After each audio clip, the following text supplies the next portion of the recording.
மரங்கொத்தி பறவை ஒரு மரத்தை கொத்தையில அந்த மரத்துல இருந்து தூள் வரும்ல, அந்த தூள் கண்ணில் பட்டா ஏதாச்சும் மரங்கொத்தி பறவைக்கு அஃபெக்ட் ஆகுமா?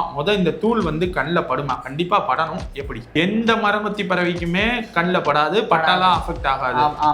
மரங்கொத்தி பறவை என்விரான்மெண்ட்டுக்கு, அதாவது சுற்றுச்சூழலுக்கு எவ்வளவு பயனுள்ளதா இருக்கு? பயனுள்ளதா இருக்கா?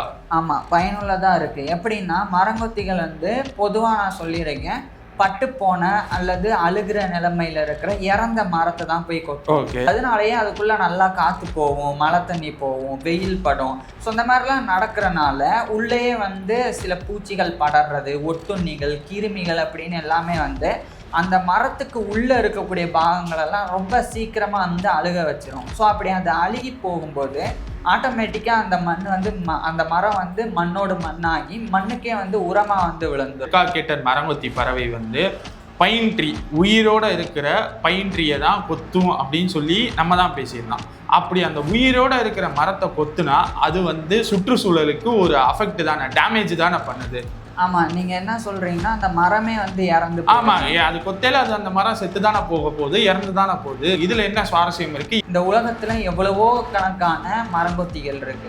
அவ்வளவு மரங்கொத்திகளும் அவ்வளவு மரத்தை பாதுகாக்குது அப்படின்னா அப்ப இந்த உலகத்துக்கு மரங்கொத்தி அவசியம் தான். இந்த வீடியோல ரொம்ப முக்கியமான கேள்வினா அது இந்த கேள்வியை சொல்லலாம் ப்ரோ.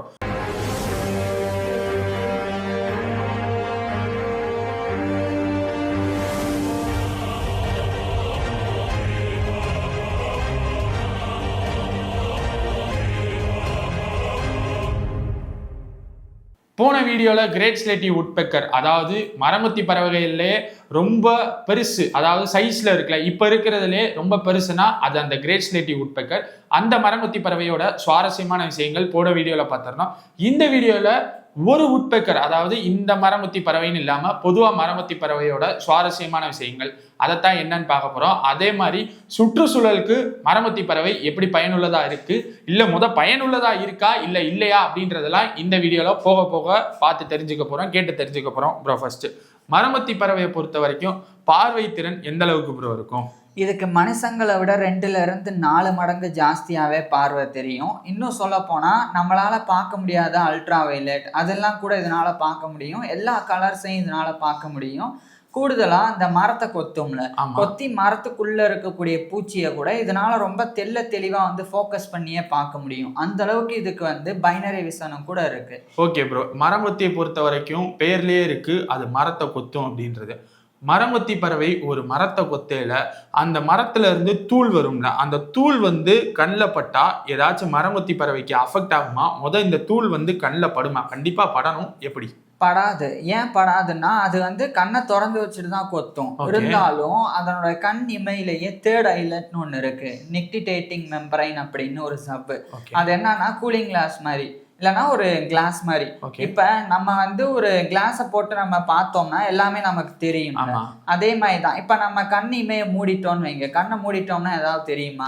தெரியாது. நம்ம கீழே ஒண்ணு இருக்கு, மேல ஒண்ணு இருக்கு. அதே மாதிரி மூணாவதா ஒண்ணுதான் நிக்டிடேட்டிங் மெம்பரைன் அப்படின்றது. ஆனா அது ஒரு கிளாஸி மாதிரி டிரான்ஸ்பரண்டா இருக்கும், வெளியே இருக்கிறது உள்ள தெரியும், ஆனா கண்ணு மூடி இருக்கும். லென்ஸ் மாதிரின்னு சொல்லலாமா? ஆமா, அப்ப கண்ணுக்குள்ள எதுவும் போகாதுல்ல, தூசி துரும்பெல்லாம். ஸோ அதனால அது எவ்வளவு வேகமா கொத்தினாலும் நொடிக்கு 15-20 முறை கொத்தி அதுல இருந்து அந்த துகள்கள் எல்லாம் வெளியே வந்தாலும் அதோடைய கண்ணை பாதிக்காத அளவுக்கு அதனுடைய உடல் அமைப்பு அதுக்கேற்ற மாதிரி பரிணாமம் அடைஞ்சிருக்கு. ஸோ அதனாலதான் இது நடக்காது. எந்த மரங்கொத்தி பறவைக்குமே கண்ணில் படாது, பட்டாலாம் அஃபெக்ட் ஆகாது. ஆமா.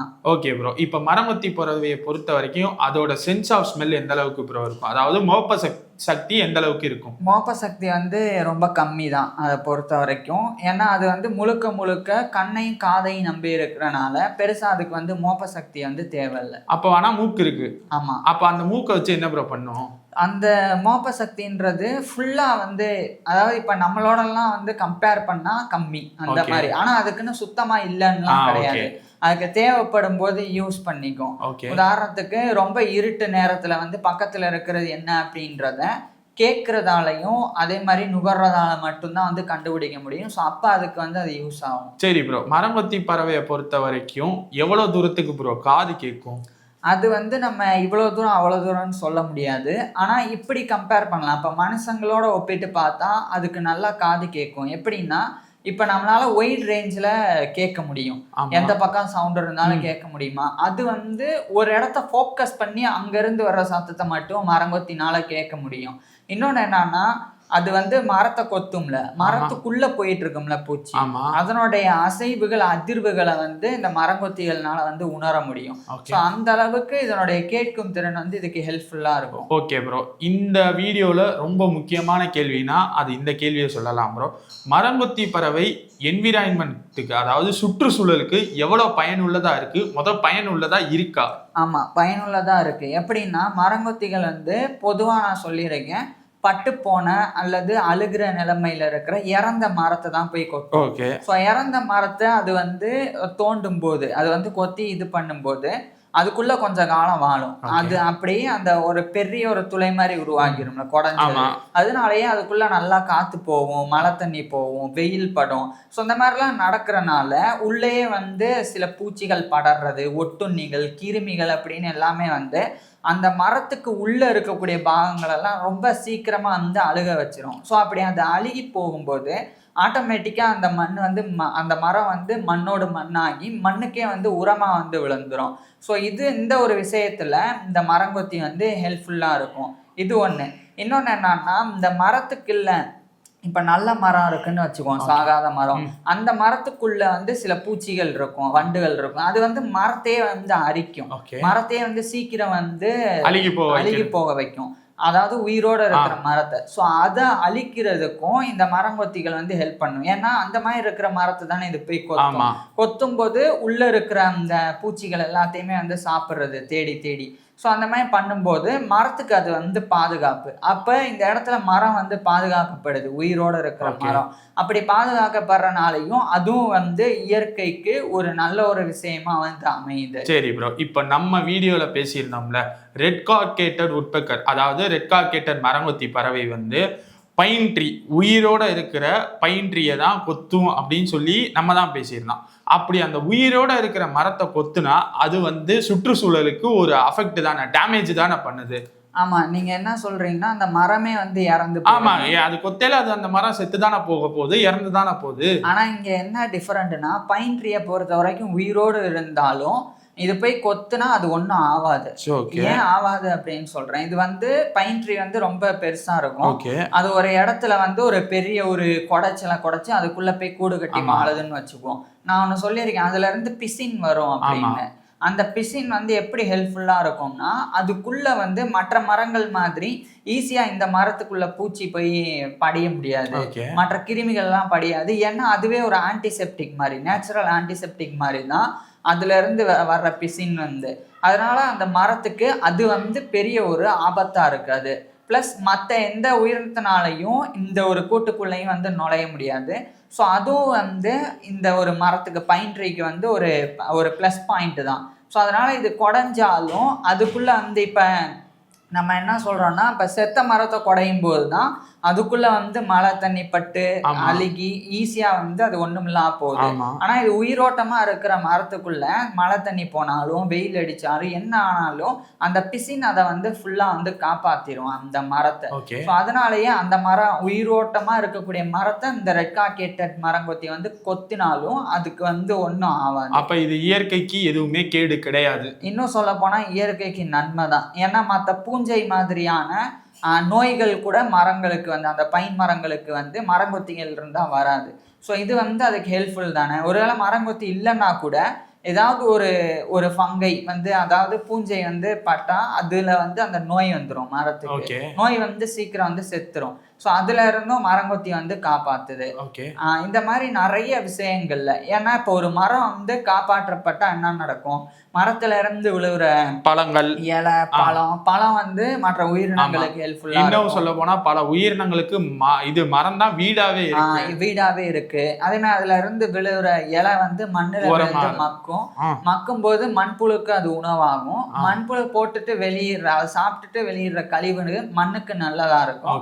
மண்ணு நல்லா இருந்தாதான் மண்ணு விவசாயம் பண்றதுக்கும் சரி, மற்ற விஷயத்துக்கும், இப்ப நிலத்தடி நீரை பிடிச்சு வைக்கிறதுக்கு எல்லாத்துக்கும் உதவியா இருக்கும். அப்பதான் வந்து மறுபடியும் மரம் வளரும், நமக்கு வந்து மழை கிடைக்கும். இந்த மாதிரி ஒரு மரம் தானே அப்படின்னு நினைச்சா அந்த மரத்தை சுத்தி இருக்கக்கூடிய ஒரு சில அடி தூரம் வரைக்குமே இருக்கக்கூடிய மண்ணு எல்லாமே வந்து உயிரோட்டமா இருக்கிறதுக்கு ஒரே ஒரு மரம் வந்து காரணமா இருக்கும். அப்ப இந்த உலகத்துல எவ்வளவோ கணக்கான மரங்கொத்திகள் இருக்கு.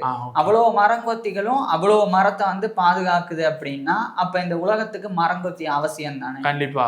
அப்படி மரங்கொத்தி வந்து இயற்கையை பாதுகாக்குது, சுற்றுச்சூழலுக்கு உதவியா இருக்கு. அப்ப மரத்தை குத்துறதுனால நல்லதும் இருக்கு, நல்லதுதான் இருக்கு, நல்லதும் இருக்குல்ல, நல்லதுதான் இருக்கு. ஓகே ப்ரோ இப்போ லேடர் உட்பெக்கர்னு ஒண்ணு இருக்குல்ல, அது உண்மையான பேர் கரெக்ட் தானா ப்ரோ? Ladder woodpecker. ஆமா, ladder woodpecker, ladder backed woodpecker அப்படின்னு. இது என்னன்னா பாலைவனத்துல வாழ்றது. இது மட்டும் இல்லாம இன்னொன்னு இருக்கு, கில்டட் ஃபிளிக்கர் அப்படின்னு. அதே மாதிரி கீலா உட்பெக்கர். இந்த மூணுமே வந்து பாலைவனத்துல வாழும். பாலைவனத்துல கள்ளி செடி இருக்கும்ல, அதுல வந்து கொத்தி அதுக்குள்ள போய் கூடு கட்டி வாழும். ஸோ நார்மலா மற்ற மரங்கொத்தி எல்லாம் நல்லா இயற்கை சார்ந்த இடம் இருக்கும்போது இது வந்து அசால்ட்டா பாலைவனத்திலேயே வாழும். அதுல ஒண்ணுதான் நீங்க சொல்ற அந்த லேடர் பேக்டு உட்பெக்கர் அப்படின்னு. ப்ரோ மிச்ச 2 மரமத்தி பறவை விட்டுரும். இந்த லேடர்னு ஒண்ணு சொன்னீங்கல்ல, அது பாக்குறதுக்கு ஏணி மாதிரி இருக்குமா? அதனாலதான் அந்த மரமத்தி பறவைக்கு லேடர்னு பேர் வச்சாங்களா?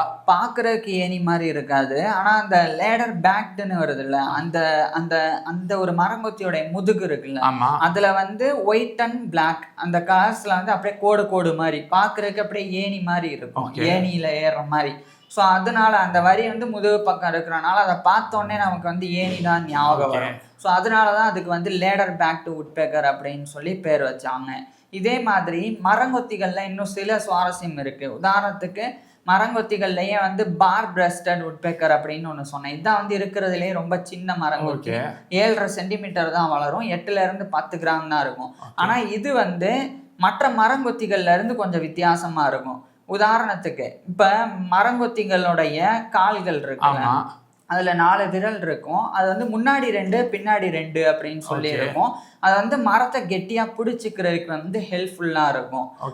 அது மட்டும் இல்லாம இதுல ஒண்ணு இருக்கு, இப்ப கால் வச்சு நீங்க பேசுனீங்கல்ல, இது ஒரு சுவாரஸ்யம்னு சொன்னீங்கல்ல, இது அந்த அளவுக்கு சுவாரஸ்யம் கிடையாது. ஏன்னா அவுள் அது இருக்குல்ல, அதுக்கும் ஆந்தை, அதான் அவுள், அதுக்கும் விரல் இப்படித்தானே இருக்கும். இதுல என்ன சுவாரஸ்யம் இருக்கு? இதுவும் அந்த ஆந்தையும் இப்படித்தானே பிடிக்க போகுது. ஆமா, ஆனா இதுல என்ன சுவாரஸ்யம்னா, இப்ப ஆந்தையை பொறுத்த வரைக்கும் இதே மாதிரி 4 விரல் இருக்கும். ஒரு விரலை வந்து அதை நினைச்சா முன்னாடி கூட கொண்டு வர முடியும்.